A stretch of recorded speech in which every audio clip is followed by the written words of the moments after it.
कसे आहे सगळे? कसे आहे सगळे?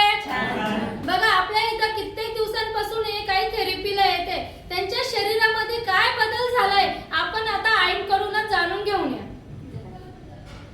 आई, मला तुमचं नाव माहिती आहे, पण बसलेल्या आई बाबांना तुमचं नाव माहिती नाही. एकदा तुमचं नाव सांगा बरं. अरुणा राजेंद्र वाघ. आई, तुम्ही किती दिवसापासून इथं थेरपीला येते? आज 18 दिवस झाले. 18 दिवस झाले. कोणत्या नगर मधून येते?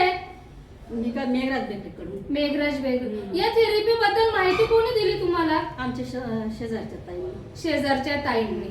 मग तुम्ही या थेरपीला येण्याच्या आधी तुम्हाला कोणते कोणते त्रास होते? मला ना चालता येत हा. नव्हतं. कमरेचा त्रास होता, गुडघ्यांचा त्रास होता, पण आता फरक आहे. किती टक्के फरक आहे आई तुम्हाला? मला खूप फरक पडला.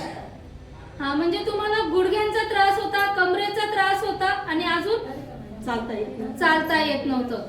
जेव्हा तुम्ही या थेरपी सेंटर मध्ये आल्या तेव्हा तुम्हाला या थेरपी सेंटर मध्ये आल्यावर तुम्हाला ज्या दिवशी पहिल्या दिवशी थेरपी घेतली तुम्हाला कसं वाटलं? छान वाटलं. छान वाटलं. मग आता जवळपास तुम्हाला 18 दिवस झालेले. या 18 दिवसामध्ये तुम्हाला 100% पैकी किती टक्के फरक वाटतोय? खूप फरक वाटतो मला.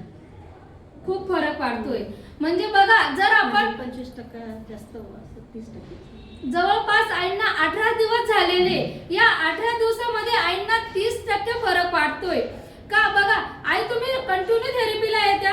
हो, कंटिन्यू येत्या.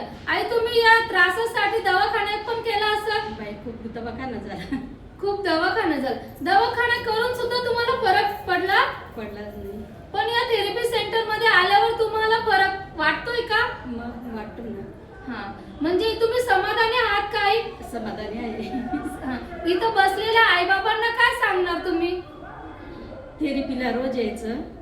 छान आहे थेरपी. छान. एकदा आईंसाठी जोरात क्लॅपिंग करा.